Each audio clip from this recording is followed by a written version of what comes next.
አዲስ አድርገኝ ዛሬ ማሮጌ ነኝ ካልና ተግባሬ ስማማው ያለኝ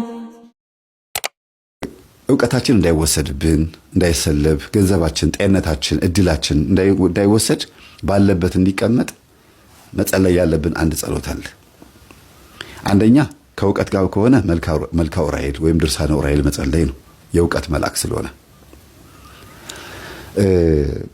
የእውቀት መልአክ ነው ስንል ዝም ብሎ አይደለም። ልጆቻችሁ ትምህርት ቤት ፈተና በሚበዛባቸው ሰዓት በሚጨነቁ ሰዓት ዑራኤል ቤተክርስቲያን ሄደው እንዲጠመቁ ምንም እንኳን ቅዱስ ቁርባኑ የክርስቶስ ቢሆንም ዑራኤል ቤተክርስቲያን ሄደው አስቀድሰው ቆርበው ቅዳሴ ጸበል ሊጠጡ ማድረግ ከእውቀት ጋር የተገናኘ ማንኛውም አይነት ነገር ሲያነቡ ምንም ሲሉም የዑራኤልን ጸበል እየጠጡ እላያቸው ላይ ያርጉ የተጠመቁ በመልካም መልኩ መኖር እውቀትን ያሳድጋልም ያጸናልም፣ አይወሰድብንም፣ አይሰለብብንም። የመርሳት ችግርን ሁሉ ያስወግዳል።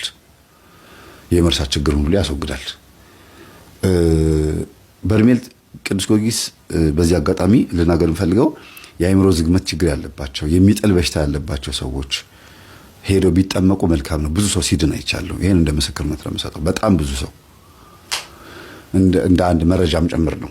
እሺ ሌላው ሀብት ንብረቶቻችሁ እየወደሙ እየተሰለበባችሁ ልክ እንደ ዕውቀት እየጠፋባችሁ ከሆነ ሀብት ንብረቶቻችሁ ልጆችም ጭምር ማለት ነው መልካ ሩፋኤል ነው የሚጸልየው።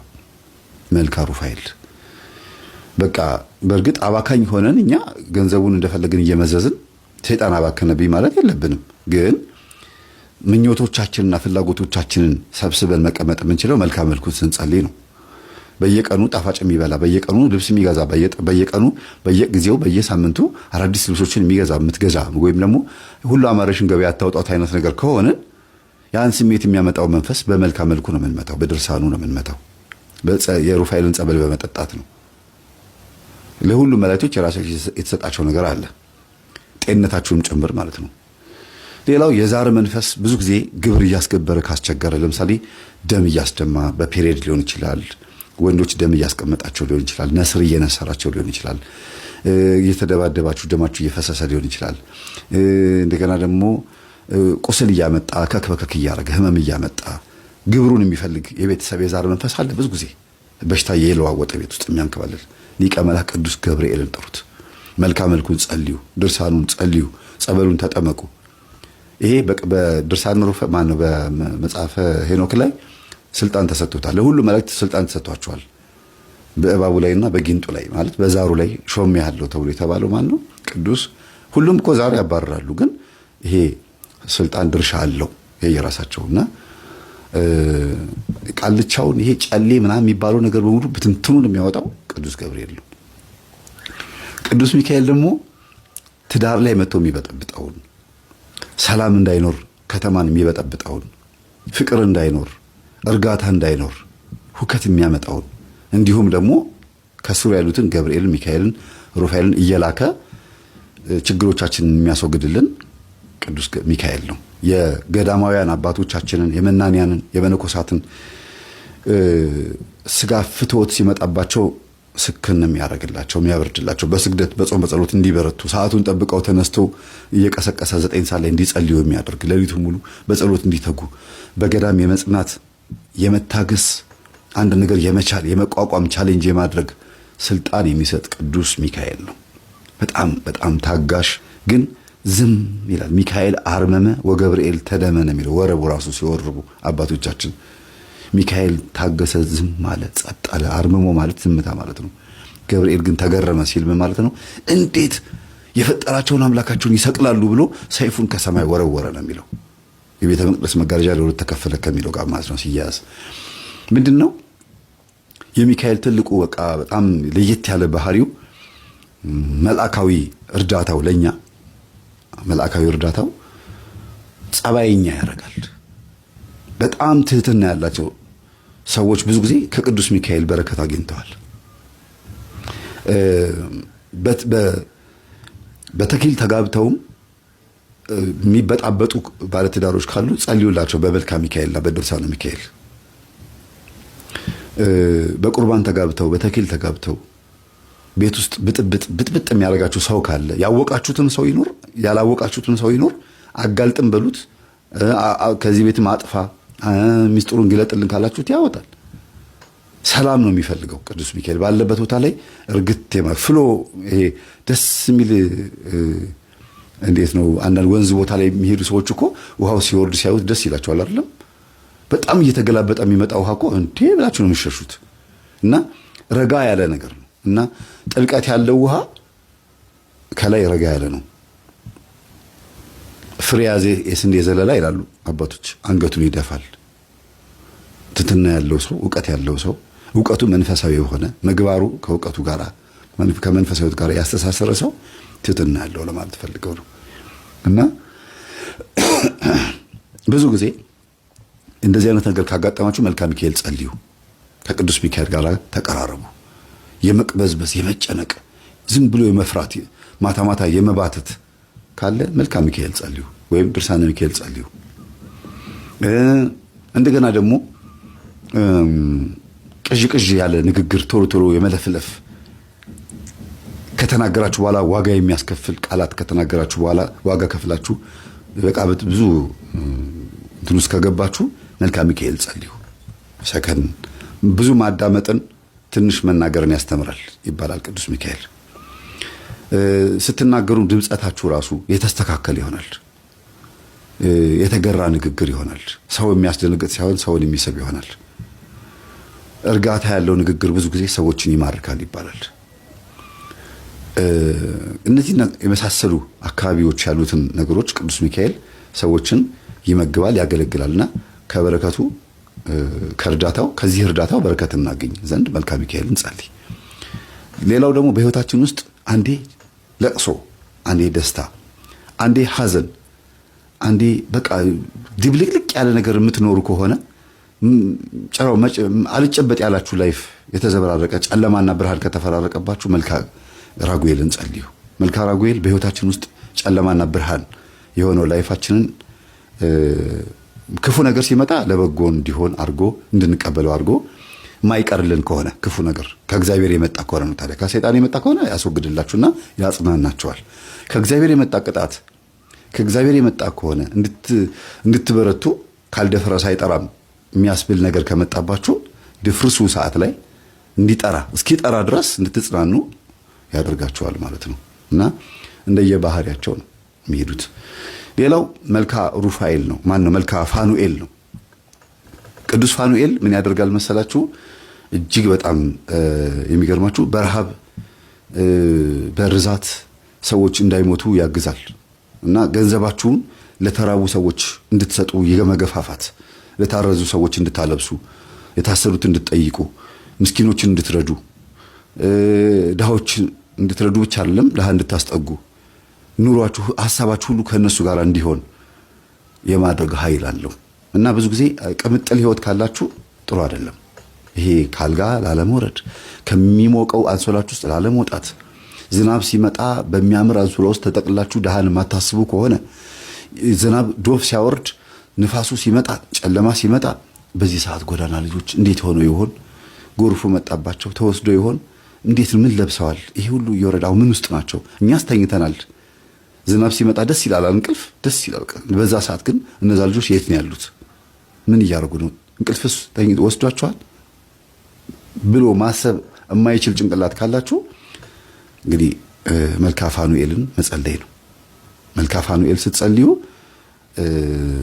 ለተራበ ታበላላችሁ። ገንዘባችሁን በዚህ መልኩ ትንሽ እንዲባረክ ታደርጉታላችሁ። እመቤታችንን በቤተ መቅደስ አምጥቶ መና ሲመግባት የነበረ እስራኤልንም መና እንዲመግባቸው ቅዱስ ሚካኤል ሲልከው የነበረው ፋኑኤልን ነው፣ ቅዱስ ፋኑኤልን ነው።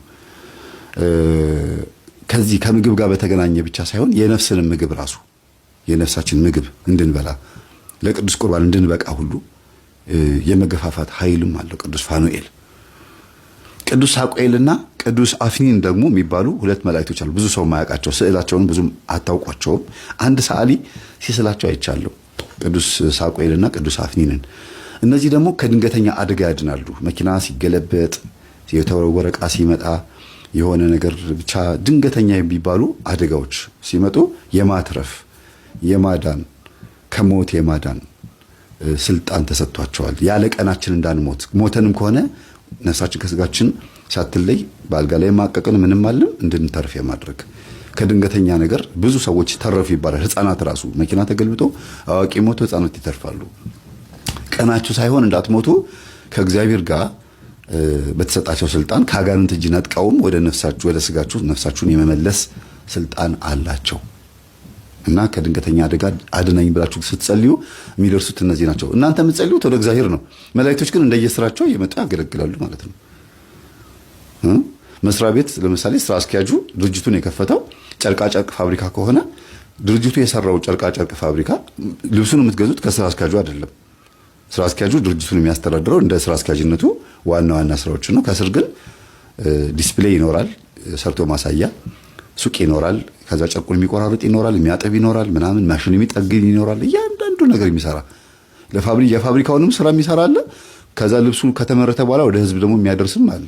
ልክ እንደዛ መላእክቶችም ከእግዚአብሔር እንደራሴ የእግዚአብሔር እንደራሴ ስለሆኑ እግዚአብሔር ምን እንደሚያስብ ምን እንደሚፈልግ ለሰው ባለው መጠን እና ለመላእክት ባላቸው የፍጡርነት መጠናቸው ልክ ይረዱታልና መጥተው ያግዙናል።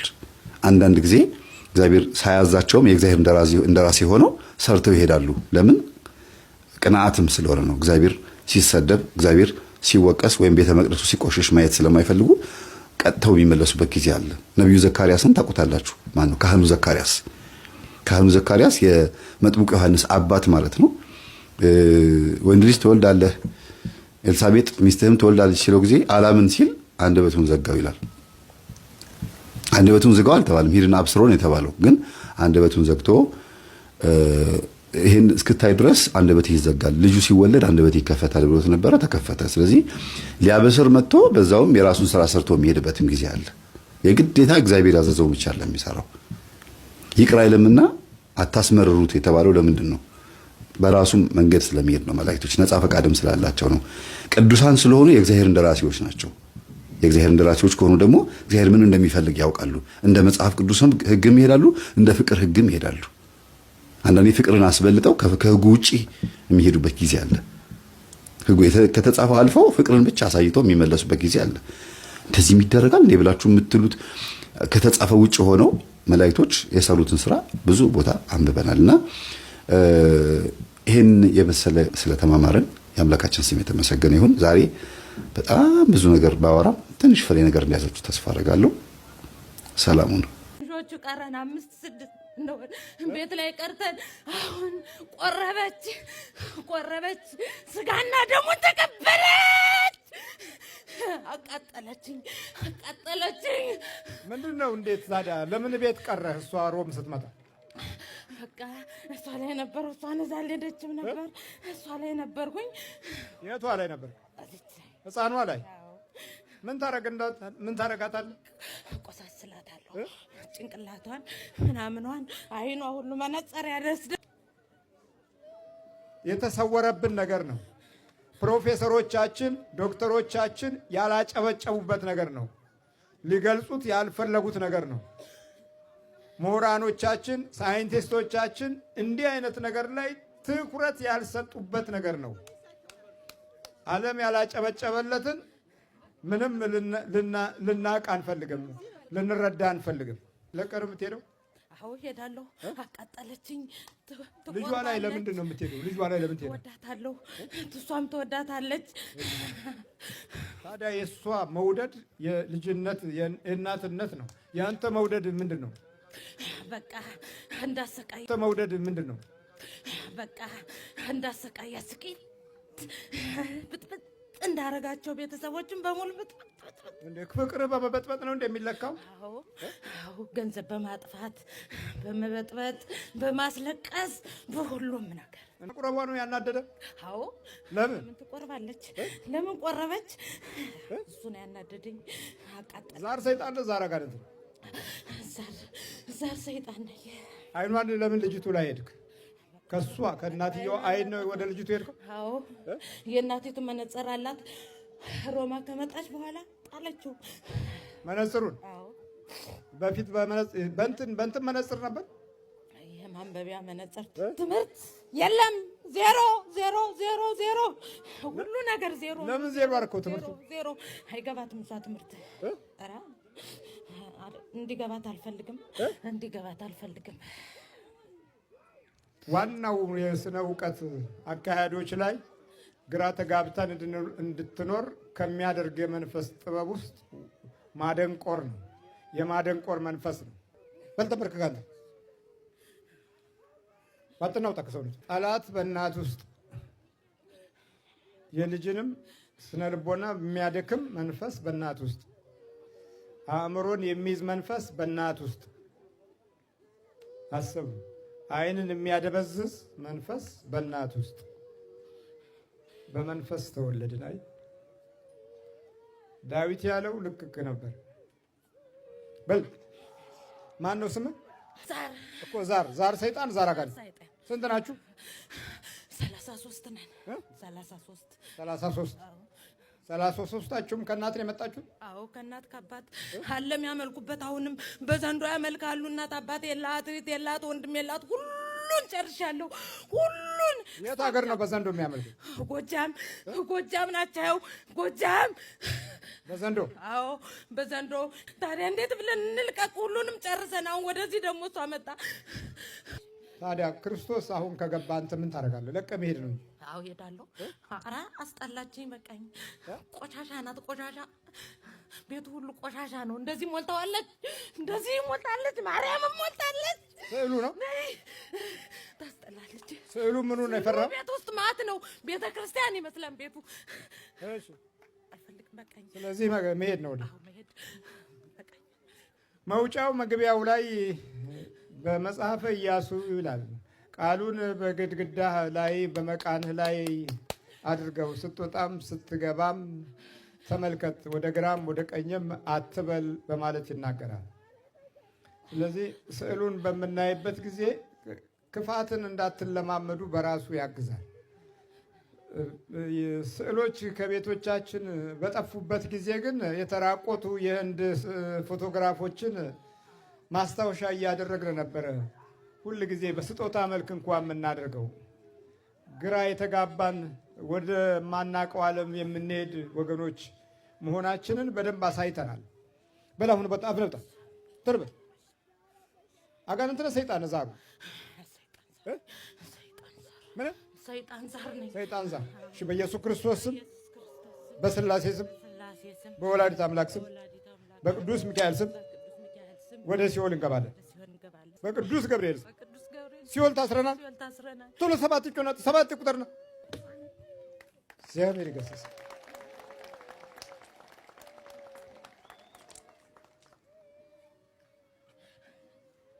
ተነስ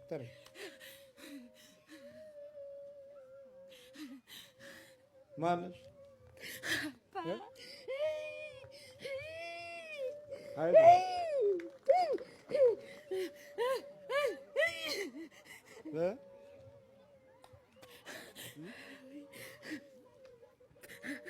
አባ ተሰቃየሁኝ እኮ ሌሊት እየመጣሁ ሁሉ አስቸገረኝ። በቀደም መጥቼ ነው የዛሬ 2 ሳምንት አካባቢ መጥቼ ቤተ ክርስቲያን ቆርቤ ሄድኩኝ። ከዚያ ትንሽ ተሻለኝ። እሷም በቃ ሰውነቷ ላይ የሆነ ነገር እንደዚህ ብጥ ይላን እየወጣን በየቀኑ አይኗ በቃ አስቸገረችኝ። ቅድም ጸበል ሳስጠምቃት ራሱ እንደ ወንድ ነው በቃ መሸከም አቃት። ተሰቃየሁኝ። ገንዘቤ ይሄ ልሰጥዎት ያመጣው። እሺ ምንድን ነው?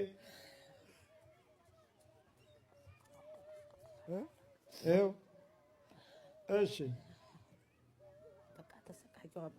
ጓደኛዬ ናት ህይወቴን ያተረፈችኝ። የቷ አለች እዚያ ጋር ህይወቴን አተረፈችኝ። 2 ጊዜ ሁሉ በጣም ገንዘብ ሰጣ ሮማ ድረስ ያደረሰችኝ እሷ ናት። አሁንም ደግሞ እሷ ናት እዘኝ የመጣችው። አይዞሽ አሁን በርቺ። እግዚአብሔር ጤና እድሜ ይጨምርልዎት። በርቺ አይዞሽ። ማን ነው ስምሽ? ከተማ ነው ከተማ።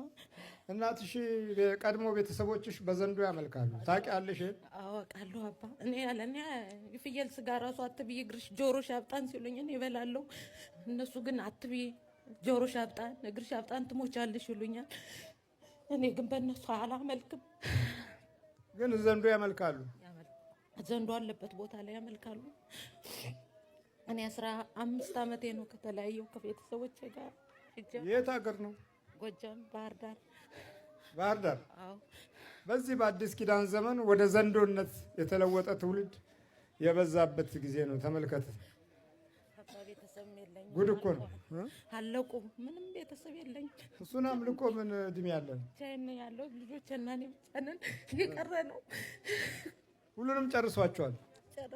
አሁንም ወደዚህ መጥቼ ነው። ግን የሷን የሚያሳየችኝ ጓደኛዬ ናት። ከሌላ ቦታ ነው ወደዚህ እሷ ያመጣችኝ።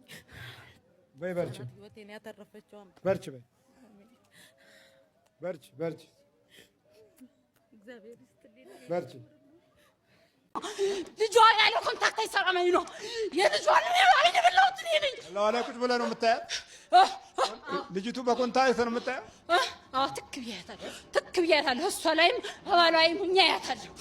እሷ ላይም ባሏ ላይም ሁኛ ያታለሁ። ልጅቱን የት አለ ልጅቱ? እዛ ልጅ እና አይኗን ነው ያዳከምከው? አይኗን የትልቂቱን አይኗን ትንሽቱን ደግሞ መላ ሰውነቷን አይኗን እያየሁ ችናት የቷን ነው በልጎዳው? እችን አይኗን ይሄን ሁሉ ሰውነቱን ራስ ፀጉሯን ተስተግጥፍ ድረስ ይሄን ራስ ፀጉሯን ተስተግጥፍ ተይዞ የለም። አይንሽን ያምሻል? አዎ ያመኛል። ምን እንዴት ነው? አይም ወይስ ድብት ያለ አይን ነው?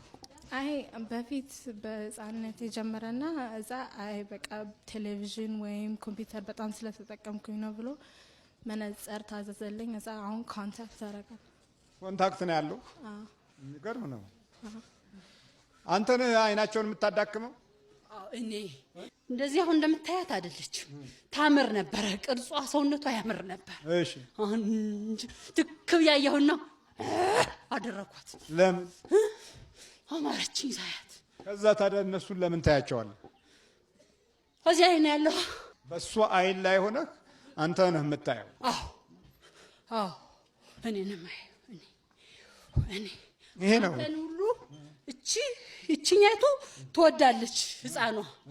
ይሄ አይኑ ላይ ስላለሁ፣ ይሄ ግን ማሚ መምህር ግን አሁን ደግሞ ልክፈትልሽ ማሚ እች ትላለች። ታዲያ ትበላ እች ታያለች። ሰውነቷን መበላት እች ግን እንዳታይ አይኗን። ይሄ ደግሞ የምታየውን ማየት ነው። የምታየውን ደግሞ አረጋግጦ ማጥፋት ነው። የምታየውን ደግሞ ሲጠፋ መልሰህ ማየት ነው። ይሄ ሂደቱ ነው። ስታይ ያየዋል። በቃ ገንዘብህ እኮ የማይባረከው አንተ ላይ ሆኖ የሚያይ መንፈስ አለ። ገንዘብህን ያየዋል፣ ቤትህን ያየዋል፣ ኑሮህን ያየዋል። አይኑን የሚያጨልመው የጸሎት ጊዜ ሲኖርህ ነው። የጸሎትን ጊዜ እንደ ቁጣ፣ እንደ ችግር፣ እንደ መድከም፣ እንደ ሞኝነት፣ እንደ ቂልነት የምንመለከት ከሆነ እዚህ ጋር ነው ስህተቱ። ሁል ጊዜ ለመናፍስት በር ከፍተን ረድኤታችንን ከህይወታችን የምናርቀው እና በማየት ውስጥ ያለው ኃይል የተሰጠህን ብርሃን ራሱ እየተጠቀመበት በአንተ አይን ውስጥ የሱን አይን ይገልጥበታል ማለት ነው። ይሄ አኳኋን በመናፍስት ዓለም ውስጥ ለብዙዎቹ ግራ የሚያጋባ ነው። ይሄ በሳይንስ የምትደርስበት ነገር አይደለም። እዚህ ዩክሬን አካባቢ በጣም ብዙ ቡዳዎች ይበዛሉ። ስለዚህ በጣም መቀነሻ መነጽር ይሰጧቸዋል። ግን ተበልቶ አልቋል ህዝቡ። መነጽሩ መናፍስቱን አይቀንሰው። ሰው ግን ያንን ለመቀነስ ብሎ አይን መቀነሻ ውስጣቸው ያለውን ኃይል መቀነስ ብለው ነው የሚያምኑ። ውስጥ ኃይል እንዳለ ያውቃሉ። ያ ኃይል መንፈስን ክፉ መንፈስ እንደሆነ ግን መንፈሳዊ መረጃ የላቸውም እና በመነጽር ማጥበብና ማስፋት ለመከላከል ይሞክራሉ። ሆኖም ግን ያው ተበልቶ አልቋል። በቃ ምንም ሳይንሱ የዚህን ዓለም መንፈስ ስለሚደግፍ ራሳቸውን ከላይ አስቀምጠው ምስጢራቸውን ለመደበቅ ጥረት ስለሚያደርጉ ብዙዎቹ እንዲህ አይነት መረጃ የላቸውም እና አይንህ ላይ ሆኖ የሚያየው ማረጋገጥ ይፈልጋል። ካረጋገጠ በኋላ ደግሞ ማጥፋት ይፈልጋል። ያጠፋውን ደግሞ መልሶ ያያል። ከዚህ በኋላ ጀግና ይሆናል። እንዴት ነው? አሁን አንድ ተማሪ ይማራል፣ ጎበዝ ተማሪ ሄዷል። ይሄድና የሆነ ቦታ ላይ ያቆመዋል። ካቆመው በኋላ ማቆሙን ያረጋግጣል። በማረጋገጡ ደስተኛ ይሆናል መንፈሱ። ይሄንን ደስታውን ይዞ ሌላ ሁለተኛ ማየት ይፈልጋል። ሁለተኛውንም እርምጃ ያቆመዋል። ሁለት ጊዜ ሶስት ጊዜ ካቆመው በኋላ ያለውን ነገር በደንብ ሲያስብ በቃ ጥንካሬው ከዛ ጋር ይመነጫል። አልወጣም የሚለው ትግል ምስጢር አይታወቅም የሚለው ትግል ካከናወነው ድርጊቱ ጋር ነው ምስጢራዊ ጠላት ሆኖ ያው ተመርከክ። ስንት ናችሁ? 44 መብዛት ለምን አስፈለገ? አሁን ጭፍራው ሲቆጠር ጭፍራው ሲሰበሰብ ሲቆይ ዘመዶቹን ይሰበስባል። ከመንገድ ነው የምትጠራው? እንደው ዝም ብለህ 44,000 ይታዘዝ ሞልቶ የት ጋር ትቀመጣለህ? አሁን ምን እዚህ ላይ መጸኑ ላይ አዚ ጨጓራ ጉሮሮን እያለቀ ነው። ምን ቦታ አይጠባችሁ? ንፋስ ምን ቦታ ይጠባዋል ብለህ ነው? ንፋስ ምን ቦታ ይጠባዋል ብለህ? ንፋስ እኮ ነው በየቦታው ቁጭ ማለት። ምንድነው ይሄ የምትለው?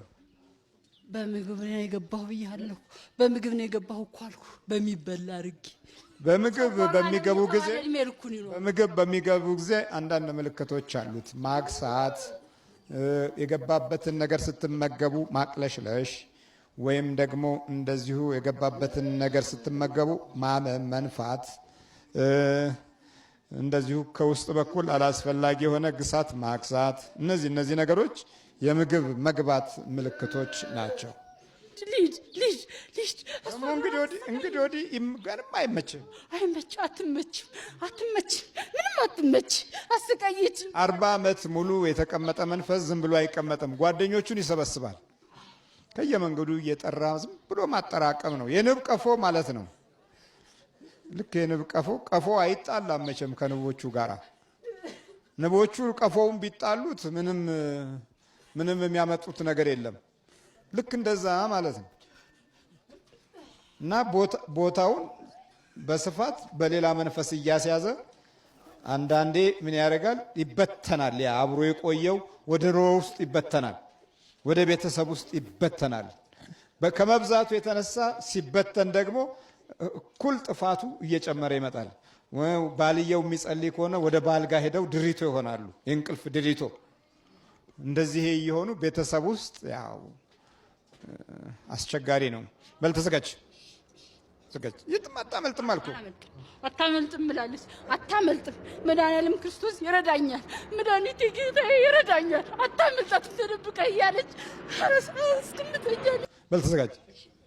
በኢየሱስ ክርስቶስ ስም፣ በስላሴ ስም፣ በወላዲተ አምላክ ስም፣ በቅዱስ ሚካኤል ስም፣ በቅዱስ ሚካኤል ስም፣ በቅዱስ ኡራኤል ስም ወደ ሲኦል እንገባለን።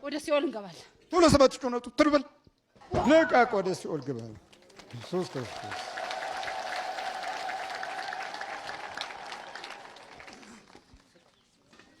በርች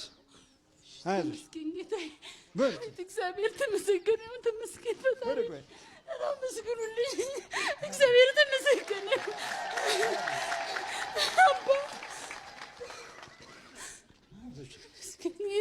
ሲቀር እንዴት አወቅሽው? መቅረቱን እንዴት አወቅሽው? ስወጣ አፋቀኝ እና ጸበል ሰረጭ ሰውነቴ መቆጣጠር አቃተኝ። አሁን እንዳላወቅኩትና መድኃኒዓለም ክርስቶስ የመጣሁበትን ገላግለኝ፣ ሸኘኝ፣ እድሜ ልኬን አታስቃየኝ ብዬ እግዚአብሔርን ለመንኩት። ሰማኝ፣ መድኃኒዓለም ሰማኝ። እቺ በቃ ሁልጊዜ በቃ በወር ውስጥ አንድ ቢያንስ 2-3 ጊዜ ኢመርጀንሲ ይዣት እሄዳለሁ። ኦክሲጅን አጠራት እየተባለ እቺ ነው ኦክሲጅን አጠራት። ኦክሲጅን ያጥራታል፣ መተንፈስ ያቅታታል፣ ልቧ ይመታል። እና በቃ 1 ቀን 2 ቀን ተኝታ ትወጣለች። ሁልጊዜ የሆነ ነገር እንዳለ ይታወቀኛል። ማለት አንዳንዴ ወደ ልጆች ሲሄድ አይታወቅሽም? እንደው ሲሄድ በእኔ ላይ ያለው ልጆችን እንደሚያማቸው ትምህርቱን ስጸልይ ይገባኛል፣ አውቃለሁ፣ ጸልያለሁ። እና አሁን ካልጋ ላይ ሁሉም ልጆችም አይተኙም። ሌሊት ስለሚያምብኝ ጸሎት ከመጸልይበት ወለል ላይ እዛ ላይ ነው ማስተኛቸው። እዛ ሲተኙ ትተኛለች እቺ ሰላም ታገኘ። አዎ ከአልጋ ላይ ሳስተኛት ግን አንድ ቀን እንደውም ወደ ጣራ ልትወጣ እንደዚህ ቁማ በቃ ወደ ላይ ቆመች እና ባለቤቴም ነበር በቅዱስ ሚካኤል ስም ስንለው ለቀቃትና ወረደች። እንደዚህ እንዳለ ይታወቀኛል። ያው እግዚአብሔርን ለምለዋለሁ፣ ጸልያለሁ። አንድ ጊዜ እንትን አለኝ አሳየኝ። ምን አባሽ እኔ እኮ ነው ቤተሰቦችሽንም አንቺንም ያስኩት ብሎ በህልም ያሳየኝ ማለት ነው። ነገረሽ? አዎ እና በቅዱስ ሚካኤል ስም በእኔ ላይ ያለ በቅዱስ ሚካኤል ስም በቅዱስ ገብርኤል ስም አስራ ያለው አልኩት እና ተቆጣሽ? በህልምሽ ስቆጣሽ ነው የሽው? አዎ ምን አባሽ ቤተሰቦችሽን ሁሉ እንዲያደረኩ